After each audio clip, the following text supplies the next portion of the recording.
Hey, I'm Matt Molnar, and I'm here with Nate Walke and Josiah Dudzik.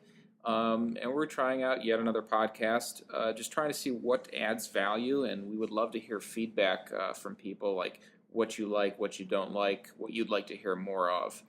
Today, with Code City, we're just trying to add value and help people work on their own projects and such. And so that's what we're hoping with these podcasts is that we can add some value and help people maybe take the next step, and whether it's like a side project or an organization, or maybe you're writing a book, I don't know. Just whatever it's going to help you take the next step. So after a little brief discussion here, we were thinking self-doubt is something, and self-limiting beliefs are things that can hold us back as humans from venturing out into a lot of areas. And there's just sort of this fear that I feel like is common with a lot of us that kind of holds us back. So Nate, you kind of had like your own personal story about that, and like kind of like a little anecdote to go with it. Do you want to kind of share that? Yeah, sure. A couple of years ago, and I have no idea where this originated. It's probably circulated around on the internet for a while, but it was the story of an elephant. And there was this giant elephant in the circus, and this little boy noticed that it had a tiny little rope wrapped around its leg. And he asked his dad, "That elephant's so big and strong, why doesn't he just snap that rope and escape?" And the dad said that when the elephant was born or first brought into captivity and was little, that they put a really heavy chain around his leg. And at first the elephant tugged on the chain and tried to break free, and he couldn't. And eventually he just gave up trying. And so as the elephant grew, they realized they didn't have to put that heavy chain around his leg anymore. He could just feel a rope wrapped around his leg, and he believed that he couldn't break free, so he never tried. And that was kind of profound to me. I thought, wow, that at any moment this elephant could break free, and he just never tries because he doesn't believe. And so I have had several things in my life where I've had those, I guess, unconscious self defeating beliefs, or things that I was unaware of that would limit me from doing things that probably weren't true. Should I give an example? Yeah, I mean, I'd love to hear about kind of your business starting up. Okay, so one example with the graphic design business, this would have been probably 2004. I'm a self-taught graphic designer, and I saw a lot of really good design work. I would go get books at Barnes and Noble and see award-winning design, and tried to emulate that.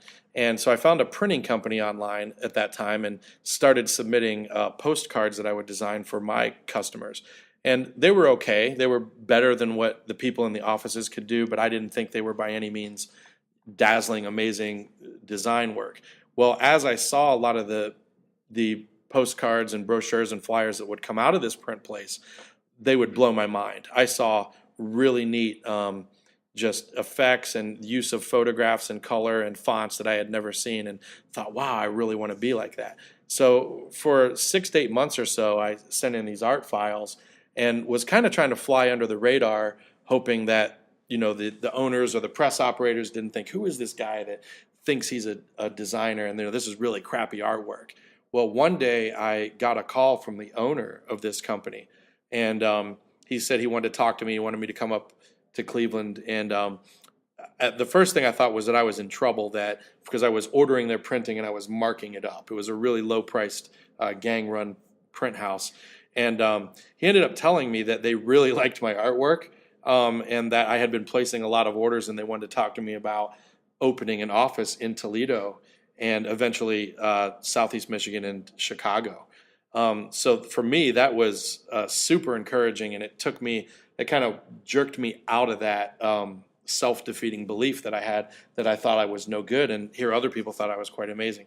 I am by no means, to this day, I still do, as objectively as I can assess it, think I'm at best maybe a mediocre designer, but I do see a lot of really good work, so I'm comparing myself to that. So what I'm interested in is what kind of got you to keep pushing forward while you had these limiting doubts moving on. Like, I think a lot of us, what happens is we start getting into the scary part. I know I myself on projects, I start getting to the scary spot, like people aren't going to like it or whatever, and it's enough to distract me to the point of switching to a different idea or just dropping the project altogether. So what caused you to keep pushing forward and not dropping the whole designer bit, even though you were doubting yourself? I think it was because I really liked artwork and design itself. It was fun to me. I was kind of in flow state. We've kind of talked about that before. My friend Grant had talked about podcasts that talk about being kind of in the zone where you lose time and it's just super fun and you can work for 20 hours and not even realize it. And I would do that with the Adobe Creative Cloud. I would go in and create things, and in the end I would assess them and think, wow, this isn't that good, but I just had a blast doing it. So that was probably the main driver. And I was in the process of trying to become better. So I did have an expectation, hey, I'm not going to come out of the gate with this being an expert. It's going to take time to learn. And that part of it was knowing that I was in a process and a novice. Mm-hmm. Did you have any setbacks before that win? Because you said like once that guy asked you about setting up a franchise, like that really boosted your morale. So did you have any setbacks before that where things like maybe didn't go all that well? Yeah, there was actually a few years before that. I had an experience in investigations. I'd worked in a loss prevention department and did some private investigations and corporate investigations for a few companies, fraud and workers' comp claims, things like that. One particular job I absolutely loved, and they would call me at crazy hours to do things in the middle of the night. I had to do like a videotape some strike activity and things that the other investigators didn't want to do. And I did this for 4 or 5 months at their beck and call because I really wanted to get hired full time there. And they called me in the office one day, and this really floored me. The second in charge, the supervisor there, told me, he said, "We just don't think you have any drive." And my jaw just dropped. I don't even remember what I said back to him. I just remembered leaving there thinking, how could they think that? Like, this was the most driving thing at that time for me. I loved it and really wanted it. And the fact that someone else could misinterpret my actions or my skill, it caused me to really question myself. And then, years later now, after many experiences, I realized that was an absolutely ridiculous assessment. I have a really strong drive for things that I want to do. But it's interesting how other people's feedback and perception can shape the way we think or even cause us to question ourselves. Right. So it can start out externally, and then we choose to internally kind of like confirm it. So that kind of goes into a little bit of where I wanted also. I also want to talk about like what is the solution? What is the cure to this? And with you telling that story, I'm wondering if part of the solution is simply like recognizing, like if something is external, like someone telling you don't have drive, like recognizing that sort of thing and not allowing it to build this like framework inside of your mind. Because that's what happens. We all of a sudden start assessing we could be everything we do. It's like, oh, I don't have the drive to do that. I don't have the drive to do that. And we build this framework of things like, okay, well, I can just go and sell office furniture or something like that because I know how to do it. But I'm not going to try to be the professor that I dreamed to be or something because someone told me that I'm not a good writer or whatever. So you create this lattice almost of like how you approach challenges and opportunities and such. And so I guess part of the solution might be simply to be aware of that when it's happening. So like when we have personal failures or setbacks or something, like being aware of how we internalize them before they can take shape, I think is something to think. So that's just something that was going through my mind there. But what if we already have it internal to us? How do we then deal with the structures that we already have put in place that are limiting us? My first thought is I've had a couple coaches in life, and one of them really got me into journaling. And so he said, like, when you have these anxieties and such, to like write them all down and then go and do what it is you want to do, and then look back on them and see if like any of them happened. And the thing is, like, most of the time, like none of these worries we have about ourselves or about other things like ever actually even happen. Like, oh, they're going to say this. Oh, they're going to kick me out of the room if I ask them that, or they're going to hate me. They're not going to be my friend anymore. I'm going to lose their business or whatever. And then you list them all out, and then you write down at the end, "We'll see." Mm. And then you go back, of course, and you find out, oh, none of these things actually happened.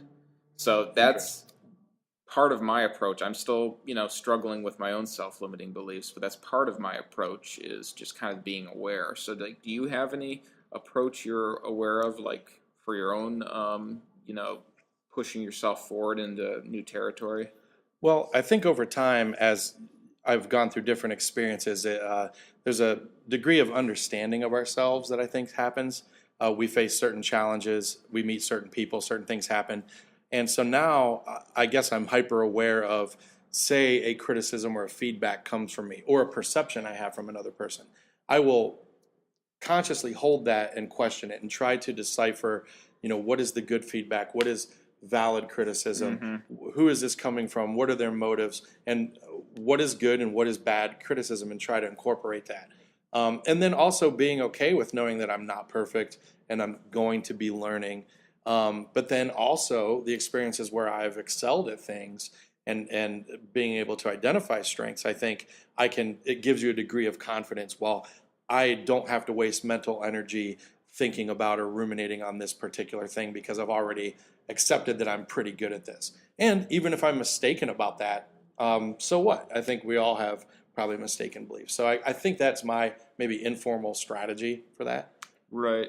I do want to throw out kind of, there's a book by the name of Mindset by Carol Dweck, and I think it talks a lot about this, just basically people kind of approach life with two mindsets, and you kind of just really summarized what she calls the growth mindset.